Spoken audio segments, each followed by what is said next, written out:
it's fun. Like, a lot of those people, like, they travel from really far to get here. I mean, there's a lot of people that come up to my parents throughout games, and people come from Vermont. I know people are here from, like, Buffalo, New York, are driving. What's good, World Hoops faithful? We need to talk. Right now, the WNBA should be riding higher than a Steph Curry three-pointer.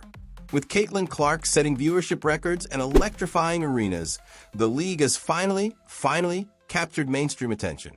But instead of seizing this golden moment, have a great first season. Thanks. I'm sure it will be a big first step for me. But it's just one step for the WNBA. Thanks to all the great players like Cheryl Swoops, Lisa Leslie. The WNBA just took a massive, self-inflicted shot to the foot. We're talking about a move so cold, so unbelievably ruthless, that it has sent shockwaves through the league and has fans calling for an outright boycott. This isn't just about a roster cut. This is about a fundamental lack of human decency, a disregard for player welfare, and a glaring failure of leadership at the highest level. Commissioner Kathy Engelbert, the league is crumbling at the seams, and everyone is asking, where are you? This time, I'm trying to move to a new city. I'm living in a hotel. I'm trying to figure out my teammates, trying to figure out new coaches and how this league works and how this league operates. And, Let's cut right to the chase and dissect the absolute travesty that just unfolded with Julie Vanloo and the Golden State Valkyries. This isn't a tough business decision. This is a masterclass in callous disregard. Julie Vanloo, a talented guard, recently achieved one of the crowning moments of her career. She helped lead Belgium to a historic Eurobasket championship. This is a massive deal, folks. We're talking about a tournament that qualifies teams for the World Cup, a pinnacle of international basketball. Vanloo wasn't just a bench warmer. She was named to the all-tournament second team, averaging impressive numbers: 9.8 points, 5.3 assists, and 4 rebounds per game. She was living her dream, cementing her legacy on the international stage. But here's where the story takes a gut-wrenching turn. Instead of staying to celebrate with her teammates, to soak in the parades and the euphoria that champions rightfully deserve, Julie Vanloo made an immense personal sacrifice for her WNBA team. She skipped the Belgian championship celebrations. She missed those once-in-a-lifetime moments with her national squad, moments that, for many international players, are even bigger than WNBA championships. Why? Because she thought she had a team to get back to. She believed the Golden State Valkyries were waiting for her return. She was exhausted, emotional, but determined to rejoin her WNBA family. She boarded an 18-hour flight, one of the longest journeys imaginable, full of anticipation. She posted on social media, excitedly sharing her travel plans, her return to Fog City. She was practically still in the air when the axe fell. Blindsided, a social media firing while airborne. This is where the story goes from bad business to straight-up cruelty. Julie Vanloo didn't get a phone call from management. She wasn't pulled aside for a respectful, private conversation. She didn't even get a text message. She found out she was waived by the Golden State Valkyries on social media while she was on a plane or literally moments after landing. Imagine that. You've just achieved a career-defining victory. You've sacrificed your celebration, endured an agonizingly long flight, and the moment you step off the plane, you turn on your phone expecting warm welcomes, only to see your own team's official announcement that you've been cut. Vanloo's heartbreaking Instagram post tells the whole story. Emotions of people leaving and everything. Yeah, I feel like we're all sort of in this together. That's the great part about having teammates is that you have... Literally just touched down in the bay. I need some time to process all of this and put my feelings into words. I can't right now.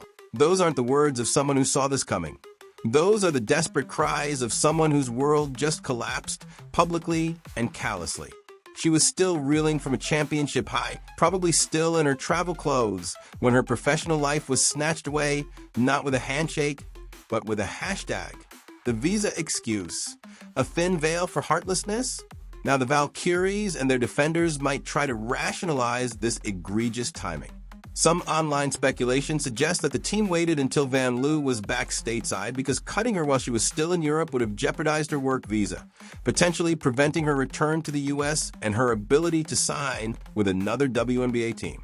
While this technically has a sliver of logistical sense, it utterly fails the human decency test. If that was truly the concern, Why wasn't Vanloo informed before she sacrificed her celebration? Why wasn't there clear communication, a direct phone call explaining the situation and offering support? The consensus among many analysts and fans, including Danny Barlavi, is that this reasoning is flimsy at best.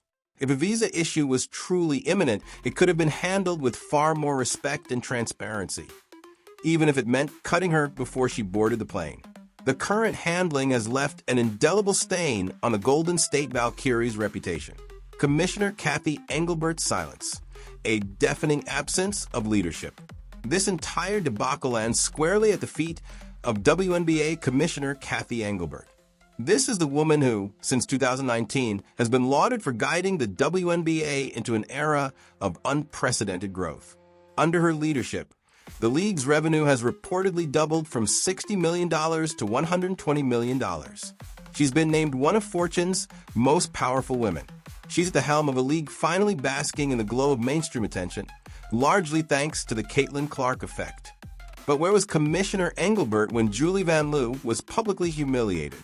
Where was her statement of concern, her promise of investigation, her acknowledgement that a player, any player, deserves basic human dignity? Her silence is deafening. For a commissioner whose success is directly tied to the league's public perception and fan engagement, allowing a situation like this to unfold without immediate, strong condemnation is an astonishing failure of leadership. The WNBA is currently experiencing a Caitlin Clark dividend. When Clark plays, games average a staggering 1.81 million viewers. When she doesn't, that number plummets to 847,000, a devastating 53% drop, nearly a million fewer viewers per game. This league, for all its recent growth, is still heavily reliant on Clark star power. So if your league's very existence, its revenue, its viewership is inextricably linked to public passion and fan loyalty, how do you allow a franchise to treat a player like disposable garbage? How do you risk the public relations nightmare of a story like Julie Vanloo's going viral? The outcry, players and fans unite in disgust. The basketball world, both domestic and international, has not stayed silent. Emma Meesman, Vanloo's Belgian teammate and a WNBA Finals MVP herself, immediately went public with her outrage. She posted, "No, making her miss a unique moment in Belgium is crazy."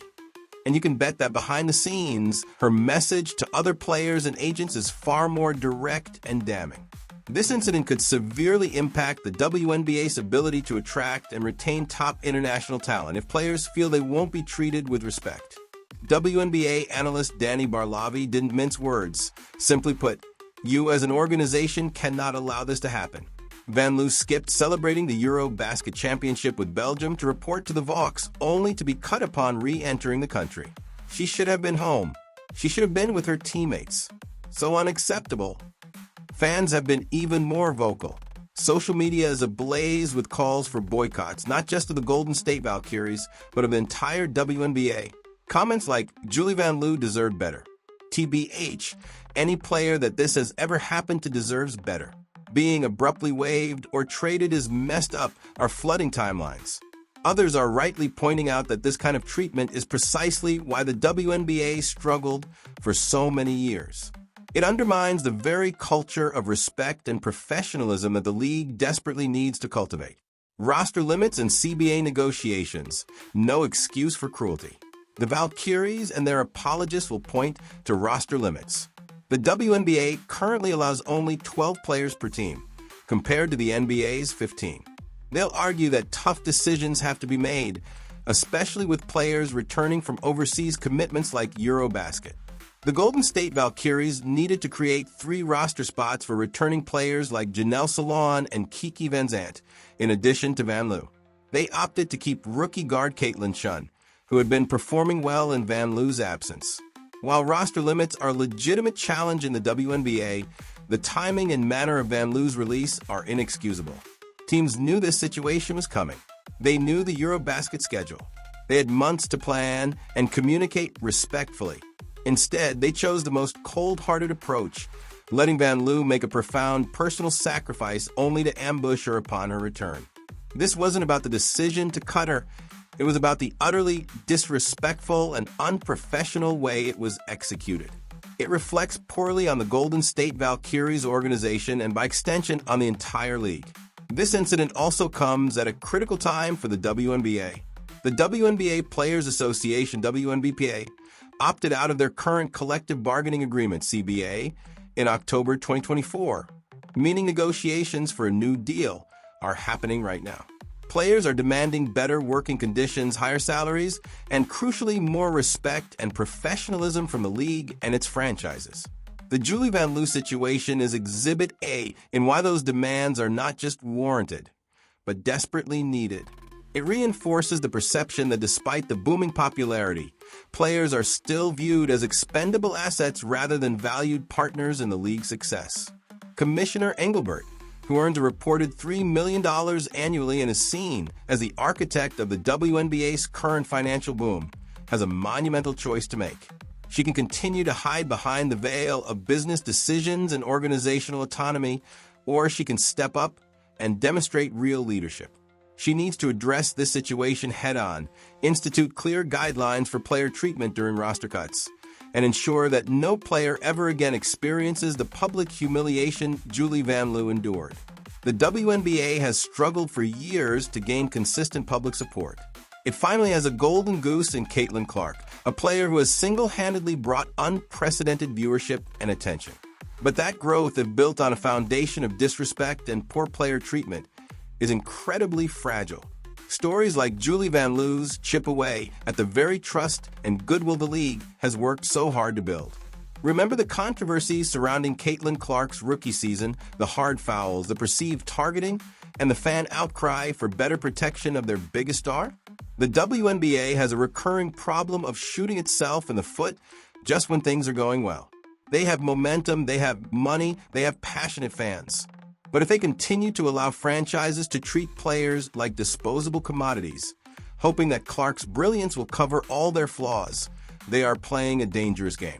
The fallout from the Julie Vanloo situation will be far-reaching. It will influence how international players view the WNBA